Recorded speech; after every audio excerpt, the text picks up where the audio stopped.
मेरी झोपड़ी के भाग आज जाग जाएंगे, राम आएंगे, हो राम आएंगे आएंगे राम आएंगे। नगरी हो अयोध्या सी, रघुकुल सा घराना हो, चरण हो राघव के जहाँ मेरा। जय श्री राम। प्रभु राम कहते हैं कि सरयू को स्पर्श करने से ही मैं उस भक्त को अपने में समा लेता हूँ और उसमें मैं बस जाता हूँ। जो सरयू का स्पर्श कर लेता है वो मेरी भक्ति कर लेता है। तो सरयू के स्पर्श को राम ने अपने भक्तों के लिए सर्वोपरि बताया है और इसीलिए आज न्यूज़ नेशन आपको ले आया है सरयू तट पर, जहां सरयू की आराधना के साथ, भाव भक्ति के साथ राम लला के जीवन पर होंगी चौपाइयाँ और जाने माने महंत हैं हमारे साथ और साथ ही आपको सुनवाएंगे वो राम भजन जो इस वक्त पूरी अयोध्या में गूंज रहे हैं। बहुत बहुत स्वागत है आप सभी दर्शकों का न्यूज़ नेशन पर हमारी इस खास पेशकश में। और मेरे साथ इस वक्त यहाँ पर कई ऐसे बड़े महंत हैं जो राम की चौपाइयों के साथ उनका भाव बताकर आपको मंत्र मुग्ध कर देंगे। आपको रामायण एक बार फिर से आंखों के आगे तैरने लगेगी, चाहे वो राम जन्म हो या फिर वो वो दर्द जब राम वनवास को गए थे या फिर अयोध्या की वापसी। और इसी को लेकर अयोध्या वासियों ने कैसी तैयारी की है आज हम आपको सुनाने वाले हैं। तो राम आएंगे तो क्या करेंगे आप लोग? मनोज यादव जी अपनी मंडली के साथ मौजूद हैं यहाँ पर। हो मेरी झोपड़ी के भाग आज जाग जाएंगे, राम आएंगे, मेरी झोपड़ी के भाग आज जाग जाएंगे, राम आएंगे, हो राम आएंगे आएंगे राम आएंगे,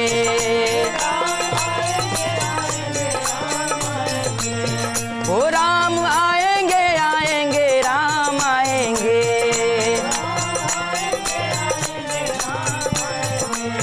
ओ मेरी झोपड़ी के भाग आज जाग जाएंगे, राम आएंगे,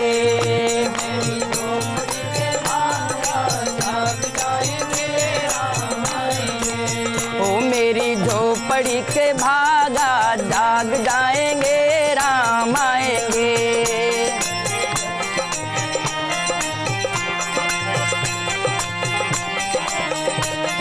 जय हो।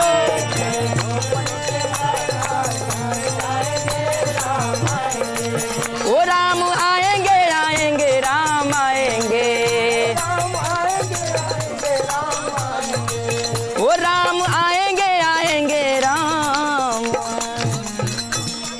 तो इससे अच्छा आगाज हो नहीं सकता जब राम की भक्ति में हर कोई सराबोर हो और राम आने वाले हो। तो दुनिया में ऐसा कोई भक्त नहीं है जो राम की भक्ति को लेकर, उनके स्वागत को लेकर तैयार ना हो। तो ना केवल अयोध्या वासियों ने बल्कि विश्व के हर एक राम भक्त ने अपने राम के स्वागत के लिए पलके बिछा ली हैं, तैयारियां कर ली हैं और बस इंतजार है टकटकी लगाए उस छवि को देखने का जो सज धज कर अद्भुत श्रृंगार में जब भक्तों के आगे आएंगे और भक्तों को अपनी छवि से मोहित कर लेंगे। और मेरे साथ इस वक्त जो कई महंत हैं हम उनसे बात करेंगे और ये जानेंगे कि जब राम लला जन्मे थे तो उस समय राजा दशरथ ने पुत्र धन प्राप्ति के लिए भगवान शंकर की प्रार्थना की थी, पूजा की थी। और जब पुत्रों की प्राप्ति हुई, 4 पुत्र उनको हुए, तो खुशी का ठिकाना नहीं था पूरी अयोध्या में। वो क्षण कैसा था? देखिए, भगवान राघवेंद्र सरकार जब प्रकट हुए तो महाराज दशरथ की 4 बहनें हैं, जया, विजया, भद्रा और सुभद्रा। ये जो चारों वहाँ पहुँची तो दशरथ पुत्र जन्म सुनि काना, मानहु ब्रह्मा नंद समाना। दशरथ पुत्र जन्म सुनि काना, मानहु ब्रह्मानंद समाना। और महाराज दशरथ क्या करें, आवा हूँ बेके बजाऊँ बाजा, किसी नौकर को नहीं भेजते हैं, दौड़ करके बजाने वाले ही आते हैं। बधैया बाजे अवधपुरी में, बधैया बाजे अवधपुरी में, बधैया बाजे अवधपुरी में, अवधपुरी में हो अवधपुरी में अवधपुरी में हो, अवधपुरी में क्या बात है, एक बार फिर से हो जाए। जय श्री राम, जय श्री राम। तो भगवान बाल रूप में पधार चुके हैं। अयोध्या नगरी हर्षोल्लास से इस वक्त भरपूर है और राजा दशरथ अपने धन को इस तरह से लुटा रहे हो कि मानो जैसे घर में धन का अंबार है जो खत्म ही नहीं हो रहा, और ये खुशी है जो खत्म नहीं हो रही। लेकिन इसी के साथ जब अपनी विद्या के बाद प्रभु राम वापस आए और उनकी विवाह की तैयारियां शुरू हुई, और जब माँ ने कहा कि अब विवाह कर लेना चाहिए, तो प्रभु राम ने पहले तो मना कर दिया था। उन्होंने कहा कि नहीं, अभी मैं भ्रमण करना चाहता हूँ, अपनी प्रजा के बीच में जाना चाहता हूँ, जानना चाहता हूँ कि वो एक राजा से क्या उम्मीद करती है। लेकिन जब वो पहुंचे थे, विश्वामित्र ले गए थे। हाँ, महाराज श्री विश्वामित्र जी राम जी को लेकर जनकपुर में, जनकपुर का भ्रमण होता है, धनुष यज्ञ होता है, और उसके बाद मंडप में चारों भाई आते हैं। तो महाराज श्री जनक जी सुना क्या करती हैं, गाइएगा। जहिया चढ़ाई बाबा बैठन मंडप, जहिया चढ़ाई बाबा बैठन, कि बाबा करहु ना धिया दान।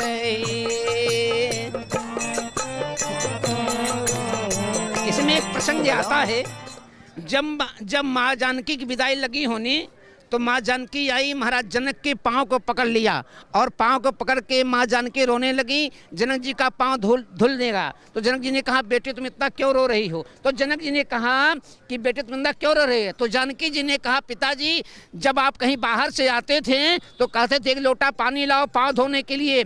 आज मेरे साथ मेरी उर्मी भी जा रही है, मेरी मांडवी भी जा रही है, मेरी सुटकीर्ति भी जा रही है, मैं भी जा रही हूँ बाबू। अब आप मांगोगे पानी लाने के, कौन पानी लाएगा? इस नाते आज के पाँव रो करके आपके पाँव को धो रही हूँ, ताकि मेरे बाबू को पुनः पानी की आवश्यकता।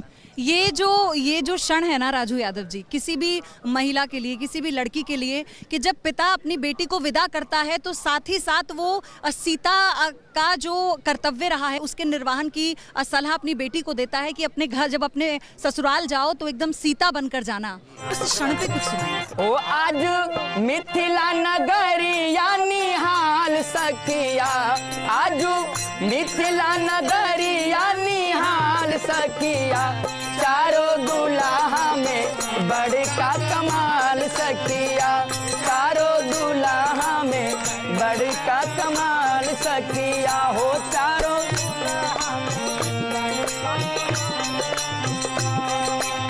तो माता सीता अयोध्या आ चुकी है भगवान राम के साथ, और अयोध्या वासी अब उनका स्वागत सत्कार ऐसे कर रहे हैं कि मानो स्वयं देवी चलकर आ रही हों, और देवी जानकी हैं तो किन किन रूपों में। हाँ, और कैसा स्वागत माँ कौशल्या ने किया। सब निहार रहे थे, काला टीका लगा रहे थे कि कहीं माँ सीता को, माँ जानकी को किसी की नजर ना लग जाए। और जब दोनों साथ में विराजमान हुए, फूल की माला पहने, आंखों के आगे वो जो अद्भुत दृश्य था, वह भाव विभोर कर देने वाला, मंत्रमुग्ध कर देने।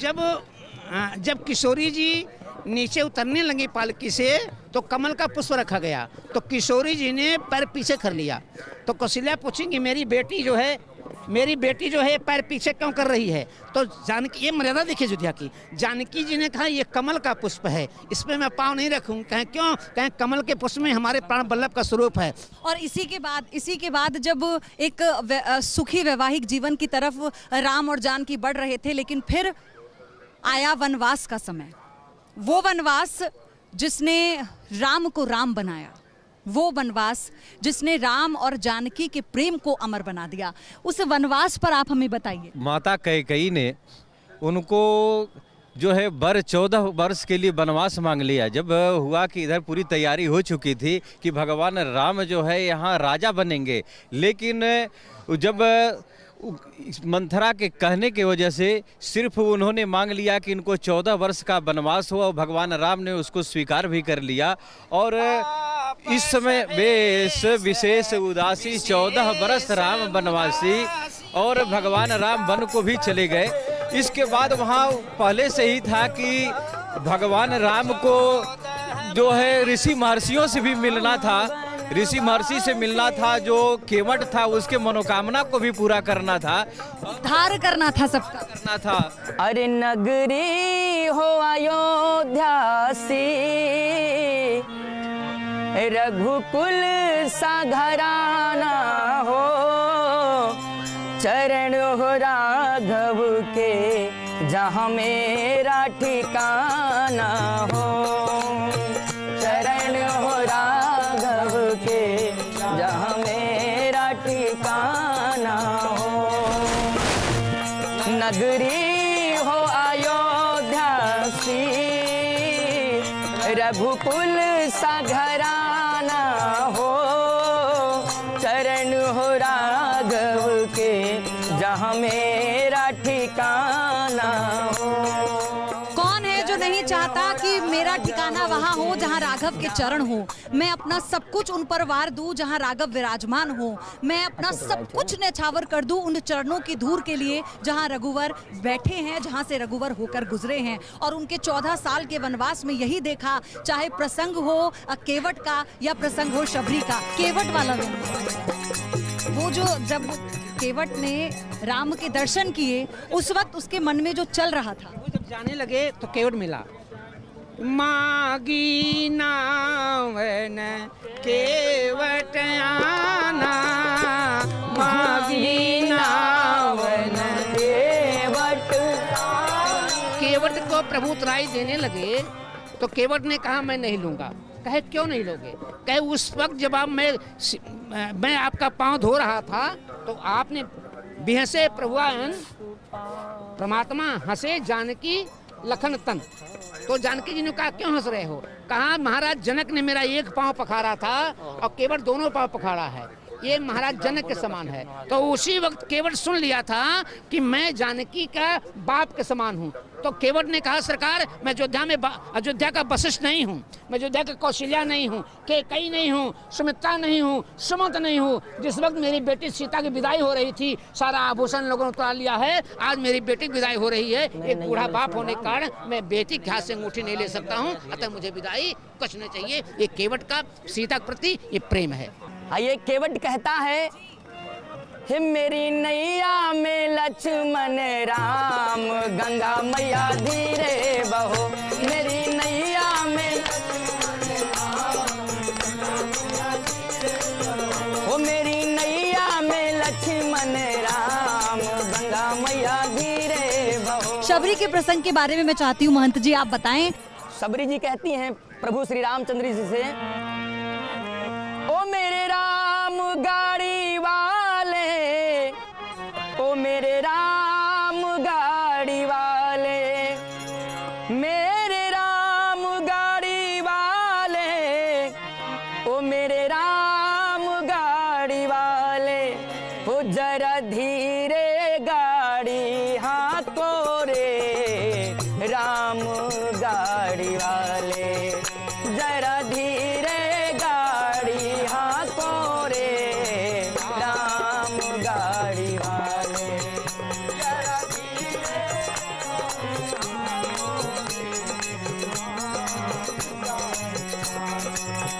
मेरे राम गाड़ी वाले, मेरे राम गाड़ी वाले, ओ मेरे राम गाड़ी वाले, मेरे राम गाड़ी वाले, ओ जरा धीरे गाड़ी हाको रे राम गाड़ी वाले, जरा धीरे गाड़ी हाको रे राम गाड़ी वाले।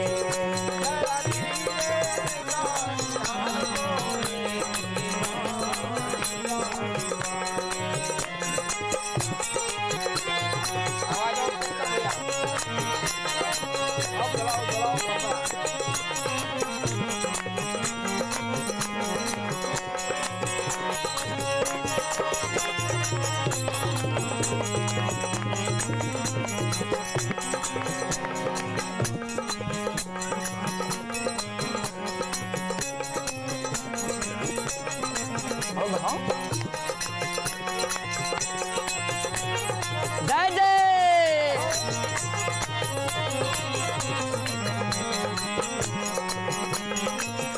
भगवान हनुमान पर अगर कोई गीत नहीं हुआ राजू जी तो रामायण अधूरी है। अरे दुनिया में देव हजारों है, ओ दुनिया में देव हजारों है, बजरंग बली का क्या कहना।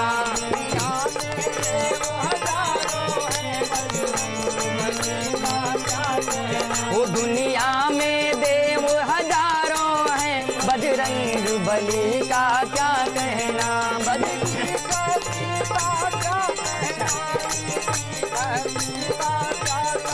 ओ इनकी शक्ति का क्या कहना, इनकी भक्ति का क्या कहना। जय हो जय हो, देव हजारों है, बजरंग बली का क्या कहना। ओ दुनिया में देव हजारों है, बजरंग बली का क्या कहना। क्या बात है। और इसी से आगे बढ़ते हुए जल्दी हम राम राज पर आएंगे। इसी से आगे बढ़ते हुए जब अयोध्या वापस लौटे, यानी लंका फतेह कर रावण का वध कर जब अपनी जानकी के साथ अयोध्या वापस लौटे प्रभु राम, तो उस वक्त अयोध्या वासियों की जो आस थी, उनका जो इंतजार था, ऐसा ही था जैसे आज अयोध्या में इस वक्त हम देख रहे हैं। त्रेता युग मानो फिर से लौट आया हो और अपने प्रभु को पलके बिछाए, अपने नैन बिछाए इंतजार कर रहे हैं उनके वक्त। सबसे खूबसूरत पूरी रामायण का ये व्यंग। राम राज बैठे त्रयलोका, हर्षित भयउ गयउ सब शोका। दैहिक दैविक भौतिक तापा, राम राज यश का। रसियापति रामचंद्र की जय, रामचंद्र की अयोध्या धाम की। उस वक्त जो अयोध्या वासियों की खुशियां थी, उसके बारे में बताएं। अयोध्या वासियों की खुशियाँ अपार थी, वो कहा नहीं जा सकता, वो महसूस किया जा सकता है कि जब राम अयोध्या आने वाले थे तो दीपावली का महोत्सव मनाया गया। करोड़ों दीपक जलाए गए राम जी के लिए कि भगवान आज आ रहे हैं। और त्रेता युग का समय वो जो था वह देखने लायक था, मनोहारी था। भगवान राम आए, यहाँ राजा अभिषेक उनका हुआ, भव्य तैयारियां हुई। वही स्थिति आज राम की है कि भगवान राम अपने महल में आने वाले हैं। और जिस अयोध्या में आने वाले हैं वो अयोध्या है क्या? ये 7 मोक्षपुरियों में अयोध्या का ये पहला स्थान है। अयोध्या, मथुरा, माया, काशी, कांची, अवंतिका, पुरी, द्वारावती, सप्तई ते मोक्षदायिका, 7 मोक्षपुरियों में अयोध्या का पहला स्थान है। और इसी को लेकर अयोध्या फिर से तैयार हो चुकी है, अयोध्या की छटा बदल चुकी है। और राजू यादव जी, हमारे दर्शकों के लिए एक ऐसा राम गीत आप आखिर में गा दीजिए कि जो इस वक्त हम यहाँ अयोध्या में बैठकर महसूस कर रहे हैं, हमारे न्यूज नेशन के दर्शक अपने घरों में बैठकर इसे सुनकर महसूस करें। आइए, सभी अयोध्या वासी आज एकदम बिल्कुल खुश हैं और गा रहे हैं मिलके कि सजा दो घर को गुलशन सा, सजा दो घर को गुलशन सा, अवध में राम आए हैं। सजा दो घर को गुलशन सा, अवध में राम आए हैं। सजा दो घर को गुलशन सा, अवध में राम आए हैं। सजा दो घर को गुलशन सा, अवध में राम आए हैं।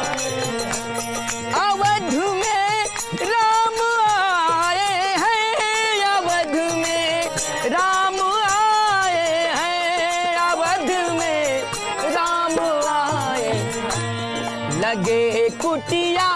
लगे कुटिया भी दुल्हन सी, लगे कुटिया भी दुल्हन सी, अवध में राम आए हैं।